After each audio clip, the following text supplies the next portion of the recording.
Welcome to mega TV. నా పేరు రహీం. తెలంగాణలో మున్సిపల్ ఎన్నికల కౌంటింగ్ కొనసాగుతుంది. 136 కౌంటింగ్ కేంద్రాల్లో ఈ ఓట్లను లెక్కిస్తున్నారు. 116 మున్సిపాలిటీలు, 7 కార్పొరేషన్లకు జరిగిన ఓటింగ్ జరిగింది. ఇక మొదటగా పోస్టల్ బ్యాలెట్ ఓట్లను లెక్కించారు. అయితే ఇవాళ సాయంత్రానికి ఫలితాలు ఓ స్పష్టత వచ్చే అవకాశం అయితే కనబడుతోంది. ఒక్కో టేబుల్పై ఒక్కో రౌండ్లో 1000 ఓట్లను లెక్కిస్తున్నారు. పురపాలక సంఘాల్లో 2 రౌండ్లలోనే ఓట్ల లెక్కింపు ప్రక్రియ పూర్తి కానుంది. ఓట్ల లెక్కింపులో పురపాలికలో వార్డుకో టేబుల్, నగరపాలికలో డివిజన్కో టేబుల్ ఏర్పాటు చేశారు. ఒక్కో టేబుల్పై ఒక్కో రౌండు 1000 ఓట్ల చొప్పున లెక్కిస్తున్నారు. ఇక ఉదయం 11 గంటలకు మొదటి ఫలితం వచ్చే అవకాశం అయితే స్పష్టంగా కనబడుతోంది. ఈ ఎన్నికల్లో కాంగ్రెస్, బీజేపీ, బీఆర్ఎస్లు పోటాపోటీగా తలబడ్డాయి. జనసేన పార్టీ, ఎంఐఎంలు కూడా ఈ ఎన్నికల్లో పోటీ చేశాయి. ఇప్పటి వరకు వచ్చిన ఫలితాల్లో కాంగ్రెస్ హవా కొనసాగుతుంది. ఆ తర్వాతి స్థానాల్లో బీఆర్ఎస్, బీజేపీలు గెలుస్తూ ఉన్నాయి.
తెలంగాణలో మున్సిపల్ సంబంధించినటువంటి ఎన్నికల కౌంటింగ్ అయితే కొనసాగుతోంది. 136 కౌంటింగ్ కేంద్రాల్లో ఈ ఓట్లను లెక్కిస్తున్నారు.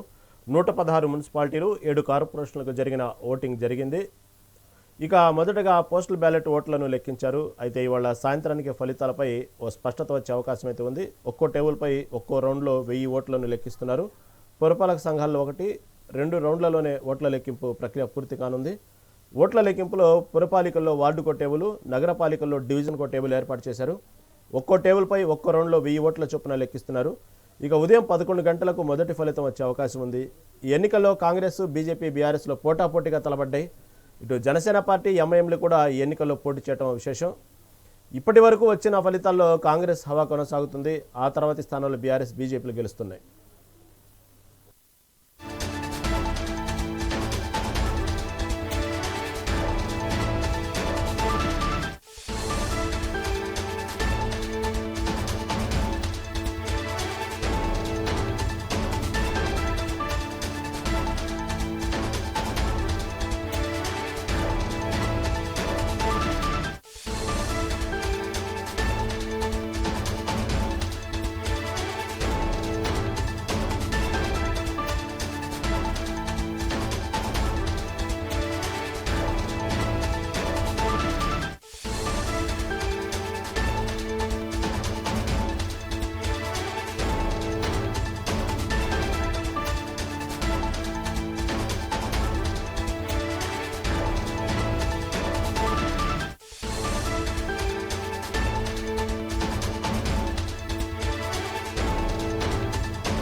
తెలంగాణలో మున్సిపల్ ఎన్నికల కౌంటింగ్ కొనసాగుతుంది. 136 కౌంటింగ్ కేంద్రాల్లో ఈ ఓట్లను లెక్కిస్తున్నారు. 116 మున్సిపాలిటీలు, 7 కార్పొరేషన్లకు జరిగిన ఓటింగ్ జరిగింది. ఇక మొదటిగా పోస్టల్ బ్యాలెట్ ఓట్లను లెక్కించారు. అయితే ఇవాళ సాయంత్రానికి ఫలితాలపై ఓ స్పష్టత వచ్చే అవకాశం ఉంది. ఒక్కో టేబుల్పై ఒక్కో రౌండ్లో 1000 ఓట్లను లెక్కిస్తున్నారు. పురపాలక సంఘాల్లో 2 రౌండ్లలో ఓట్ల లెక్కింపు ప్రక్రియ పూర్తి కానుంది. ఓట్ల లెక్కింపులో పురపాలికల్లో వార్డుకో టేబుల్, నగరపాలికలో డివిజన్కో టేబుల్ ఏర్పాటు చేశారు. ఒక్కో టేబుల్పై ఒక్కో రౌండ్లో 1000 ఓట్ల చొప్పున లెక్కిస్తున్నారు. ఇక ఉదయం 11 గంటలకు మొదటి ఫలితం వచ్చే అవకాశం ఉంది. ఈ ఎన్నికల్లో కాంగ్రెస్, బీజేపీ, బీఆర్ఎస్లు పోటాపోటీగా తలబడ్డాయి. జనసేన పార్టీ, ఎంఐఎంలు కూడా ఎన్నికల్లో పోటీ చేశాయి. ఇప్పటి వరకు వచ్చిన ఫలితాల్లో కాంగ్రెస్ హవా కొనసాగుతుంది. ఆ తర్వాతి స్థానంలో బీఆర్ఎస్, బీజేపీలు గెలుస్తున్నాయి.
మున్సిపల్ ఎన్నికల కౌంటింగ్ అయితే ఇప్పటికి కొనసాగుతూనే ఉంది. ఇప్పటి వరకు జరిగినటువంటి ఏదైతే ఫలితాల్లో ఎక్కువగా కాంగ్రెస్ హవానే కనబడుతూ ఉంది. అదేవిధంగా బీఆర్ఎస్ కూడా గట్టి పోటీ ఇస్తుంది. మరి ఎన్నికల ఫలితాలపై మరింత విశ్లేషణ ఇవ్వడానికి ప్రముఖ విశ్లేషకులు మన్నెం కోటేశ్వరరావు గారు మనతో పాటు సిద్ధంగా ఉన్నారు.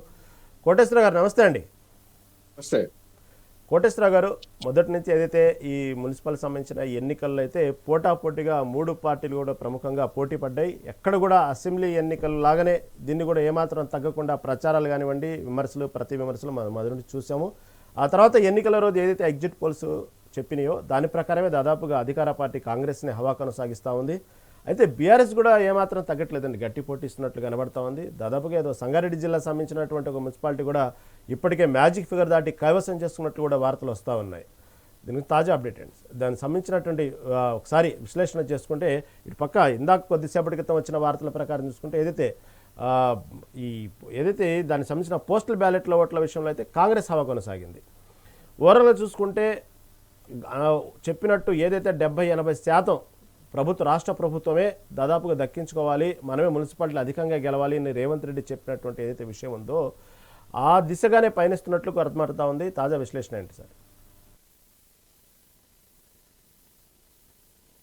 హలో కోటేశ్వరరావు గారు చెప్పండి. రహీం గారు, ఈ ఎగ్జిట్ పోల్స్ లేదా దానికంటే ముందే నా అభిప్రాయం నేను వివిధ సందర్భాల్లో చెప్పాను.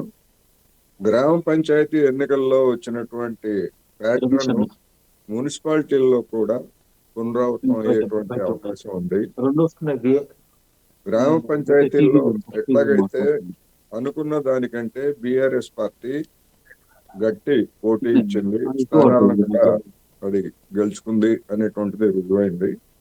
అదే ట్రెండ్ అంటే 60% అటు ఇటుగా కాంగ్రెస్ కి, రెండో పెద్ద పార్టీగా బీఆర్ఎస్, 3వ స్థానంలో బీజేపీ ఉంటుందనేటువంటిది గతంలో చెప్పాను. ఇప్పుడు కూడా నా అభిప్రాయం అదే. ఎందుకంటే పోస్టల్ బ్యాలెట్ లో వచ్చినటువంటి ఓట్లను చూసి మనం ఫలితాలని నిర్ధారించినటువంటి అవసరం లేదు. కానీ రాష్ట్రంలో ఉన్నటువంటి రాజకీయ వాతావరణం, పంచాయతీ ఎన్నికల తీరుతెన్నులు ఇవన్నీ చూసినప్పుడు పంచాయతీ ఎన్నికల నాటికి ఇవాళకి అంటే నిన్న పోలింగ్ జరిగిన నాటికి పెద్ద పెను మార్పులు ఏమీ లేవు కనుక ఫలితాలు అదే విధంగా ఉంటాయి అనేటువంటిది ఆ అంచనాతోటి నేను మాట్లాడాను. ఇప్పుడు కూడా నేను అదే అభిప్రాయాన్ని వ్యక్తం చేస్తున్నాను. మీరు చెప్పినట్టుగానే మొన్న జరిగిన ఏదైతే సర్పంచ్ ఎన్నికలకు ఏదైతే మొదటి విడత సర్పంచ్ ఎన్నికల్లో దాదాపుగా కాంగ్రెస్ పార్టీ హవా కొనసాగింది. ఆ తర్వాత రెండో విడత జరిగినట్టు ఎన్నికల్లో బీఆర్ఎస్ అనూహ్యంగా ఒకసారిగా గట్టి షాక్నే ఇచ్చింది ఒక రకంగా కాంగ్రెస్ పార్టీకి. మీరు చెప్పినట్టు ఈ మున్సిపల్ ఎన్నికలకు ఇటుపక్క స్థానిక సంస్థలు ఏదైతే సర్పంచ్ ఎన్నికలకు పెద్దగా సమయం లేదు, మార్పులు రావడానికి, ప్రజా తీర్పుల అభిప్రాయాలు మార్పు రావడానికి పెద్దగా తేడా ఏం లేదు. కాకపోతే ఈ మున్సిపల్ ఎన్నికలకు సంబంధించినటువంటి గతంతో ఉన్నప్పుడు ఎక్కువగా మున్సిపల్ బీఆర్ఎస్ పార్టీ ఎక్కువ కైవసం చేసుకుంది. ఆ ప్రభావంతో మళ్ళీ ఇంకోసారి అంటే దాదాపు ఆ నాయకులు ఎక్కువగా పరిచయ కార్యక్రమాలు ఉంటారు కాబట్టి గతంలో జరిగినట్టు 10 ఏళ్లలో ఉన్నటువంటి అభివృద్ధి కార్యక్రమాలు కానీ ఇవన్నీ కూడా బీఆర్ఎస్ కొంత ఆశ పెట్టుకుంది.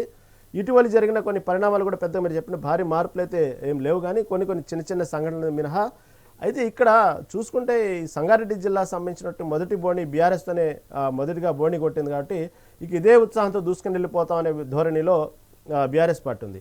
కొద్దిసేపటి క్రితం కేటీఆర్ కూడా పార్టీ నాయకులతో మీరు చూడండి అనూహ్యంగా భారీ మార్పులు చూస్తారు, ఎక్కువ శాతం మనం గెలవబోతున్నాం అనే విషయాన్ని కూడా చెప్పడం జరిగింది. అంటే ఏ పార్టీకి సంబంధించిన ఆ పార్టీ వాళ్ళు గెలుస్తారని చెప్పడం, కాకపోతే కొద్దిసేపటి క్రితం పార్టీ నాయకులందరినీ సమావేశపరిచిన సందర్భంలో కేటీఆర్ చేసిన వ్యాఖ్యలు ఇప్పుడు ప్రస్తుతంగా చూసుకుంటే భారీ స్థాయిలో గెలవబోతున్నాం అనే విషయాన్ని చెప్పారు. మొదటగా ఒకసారి చూస్తే ధనాధన రిజల్ట్స్ అన్నీ కూడా బీఆర్ఎస్ వార్డులే వచ్చినాయి. ఆ తర్వాత ఒకసారి మళ్ళీ కాంగ్రెస్ పుంజుకుంది. ఓవరాల్ చూసుకుంటే ఈ మధ్యాహ్నంలోపు ఈ ఫలితాల్లో వెలువడే అవకాశాలు చూస్తూ ఉంటే ఇటు పక్క మొదటి నుంచి అనుకున్నట్టుగానే బీజేపీ నామాత్రం పోటీగానే కనబడుతుంది, పెద్దగా పుంజుకున్న దాఖలైతే ఏం లేవు. ఎందుకు బీజేపీ పార్టీ చూస్తే క్షేత్రస్థాయిలో బలంగానే కనబడతా ఉంది, కానీ ఎన్నికలు వచ్చేటప్పుడు ఫలితాల్లో ఎందుకు అనుకున్నంత ఆశాజనకంగా పెద్దగా మార్పులు ఎందుకు కనబడట్లేదు అంటారు? దాని యొక్క ప్రభావం ఏంటంటే బీజేపీ 8 లోక్సభ నియోజకవర్గాల్లో అదే విధంగా అసెంబ్లీ స్థానాల్లో అది గెలిచింది. కానీ గ్రామీణ ప్రాంతాల్లో దాని ప్రభావం కనపడలేదు అనేటువంటిది పంచాయతీ ఎన్నికలలో వచ్చినటువంటి ఒక ట్రెండ్. ఎందుకని మరి దాని ఎమ్మెల్యేలు కావచ్చు, ఎంపీలు కావచ్చు, లేదా మొత్తం రాష్ట్ర నాయకత్వం కానీ గ్రామీణ ఓటర్లని ఎందుకు ప్రభావితం చేయలేకపోయింది అనేటువంటిది ప్రధానమైనటువంటి సమస్య. అందుకని ఈ ఎన్నికల్లో కూడా బహుశా అదే వైఫల్యం ఏమన్నా పునరావృతం అవుతుందా అప్పుడే మనం చెప్పలేము. గతంలో వచ్చినటువంటి సీట్లను, ఓట్లను అది నిలుపుకుంటుందా లేకపోతే ఇంకా తగ్గిపోతుందా అనేటువంటిది చూడాల్సి ఉంది.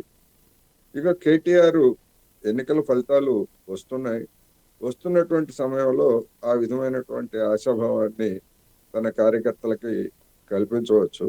కానీ ఇప్పుడు అటువంటి ఆశాభావాలు ఎన్నికలకు ముందు చెప్తే వేరు, కానీ ఎన్నికల ఫలితాలు ఓట్ల లెక్కింపు జరుగుతుండగా ఆ విధంగా మందే విజయము అని అంటే రాలేదనుకోండి, అప్పుడు కేటీఆర్ కార్యకర్తల్లోనూ నాయకుల్లోనూ ఆయన స్థానం పలచబడిపోతుంది. అందుకని చూద్దాం, ఇప్పుడు ఎన్నికల ఫలితాలు వస్తున్నాయి, కొన్ని ట్రెండ్స్ ఇప్పుడు మనకి కనిపిస్తున్నాయి.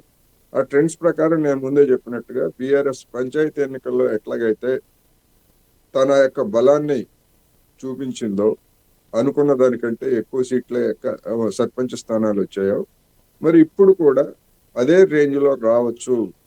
అదే రేంజ్ లో వచ్చినా గానీ బీఆర్ఎస్ నాయకులకి అదొక కాన్ఫిడెన్స్, మన మీద మనల్ని అభిమానించేటువంటి జనం కూడా ఉన్నారు అనేటువంటి ఒక కాన్ఫిడెన్స్ ఏర్పడటానికి అయితే దోహదం చేస్తుంది. కానీ బీజేపీ పరిస్థితి ఇప్పుడు బీజేపీకి నిజానికి ఒక అగ్ని పరీక్ష. ఎందుకంటే లోక్సభ ఎన్నికల్లో అది మేము రెండవ పార్టీగా వచ్చి ఇక రాబోయే రోజుల్లో అధికారం మాదే అని చెప్పుకున్నటువంటి పార్టీ, అందులోనూ అది పట్టణ ప్రాంత పార్టీగా, పట్టణాల్లో బలం ఉన్నటువంటి పార్టీగా కొన్ని గతంలో ఉన్నమాట వాస్తవం కొన్ని పాకెట్స్ లో.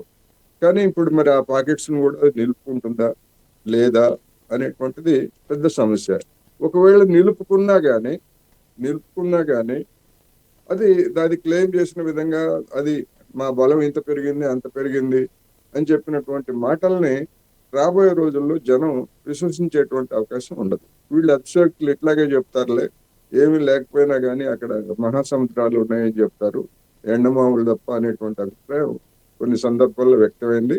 మరి ఇప్పుడు కూడా బీజేపీ అదే పరిస్థితిని సృష్టించుకుంటుందా లేకపోతే మెరుగుపరుచుకుంటుందా అనేది మనం చూడాల్సి ఉంది. అప్పుడే ఎన్నికల ఫలితాలు ఇంకా మధ్యాహ్నం 12 గంటల తర్వాత వచ్చేటువంటి ట్రెండ్స్, అప్పటికి వచ్చినటువంటి ఫలితాలు, దాన్ని బట్టి కొంత స్పష్టమైనటువంటి అభిప్రాయాన్ని వెల్లడించవచ్చు.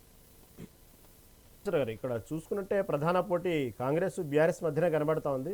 అనుకున్నట్టుగానే బీజేపీ అంత ప్రభావం చూపించట్లేదు. అందుకాక రేవంత్ రెడ్డి అనేక సందర్భాల్లో ఈ మున్సిపల్ ప్రచార సభల్లో చెప్పినటువంటి అంశం కూడా అది గట్టిగా పనిచేసిందా లేదా అనే దానికంటే కూడా కొంతవరకు ఏదైతే మోరీ క్లీన్ చేయాలంటే మోడీ వస్తారా అనే విషయాన్ని కూడా బలంగా తీసుకెళ్లారు కొన్ని చోట్ల. సరే, అవన్నీ పక్కన పెడితే మన అనుకున్నట్టుగానే ఇటు కరీంనగర్ సంబంధించిన విషయంలో అయితే బీజేపీ కొంచెం హవానే కనబడతా ఉంది. ఇటు పక్క విచిత్రం ఏంటంటే కేసీఆర్ సొంతమైన ఏరియా అయినటువంటి గజ్వెల్లో బీఆర్ఎస్కి ప్రతికూల ఫలితాలు కనబడతా ఉన్నాయి. ఏమంటారు సార్ దీని గురించి? చూడాలి, పూర్తి ఫలితాలు వెల్లడైన తర్వాత కరీంనగర్, నిజామాబాద్లో మాదే పీఠం అనేటువంటి పద్ధతుల్లో బీజేపీ నాయకులు మాట్లాడారు. ఎగ్జిట్ పోల్స్ కూడా అదే విధమైనటువంటి అభిప్రాయాన్ని వ్యక్తం చేశాయి. అందుకని నిజానికి ఆ విధమైనటువంటి పరిస్థితి ఏర్పడుతుందా? నా అభిప్రాయం అయితే ఆ రెండు కార్పొరేషన్స్ లో హంగు ఏర్పడేటువంటి అవకాశం కూడా లేకపోలేదు. అందుకని బీజేపీకి స్పష్టమైన మెజారిటీ వస్తే అది నిజంగానే ఆ పార్టీ గొప్పగానే అక్కడ వాళ్ళు చెప్పుకోవడానికి అవకాశం ఉంటుంది. కానీ మిగిలినటువంటి మున్సిపాలిటీలో దాని పెర్ఫార్మెన్స్ ఏమిటి అనేటువంటి కూడా చూడాలి. ఏమైనప్పటికీ అక్కడ బండి సంజయ్ తన యొక్క స్థానాన్ని ప్రతిష్టాత్మకంగా తీసుకొని పనిచేశారు అనేటువంటిది స్పష్టం. అందుకోసం ఆయన మతం కార్డును కూడా బాగానే వినియోగించారు. మజ్లిస్ తోటి, మజ్లిస్కి అమ్ముడుపోయింది, మజ్లిస్కి అప్పగిస్తున్నారు అనేటువంటి విద్వేషపూరితమైనటువంటి ప్రచారాన్ని కూడా ఆయన చేశారు. మరి అది ఏ మేరకు పనిచేసింది ఏమిటి, ఇవన్నీ కూడా మనం ఇంకా అప్పుడే మనం అయితే నిర్ధారణకు రాలేం. కరీంనగర్ కావచ్చు, నిజామాబాద్ కావచ్చు, లేదా మిగతా ప్రాంతాలు కూడా అనేది నేను చెప్పదలుచుకున్నాను.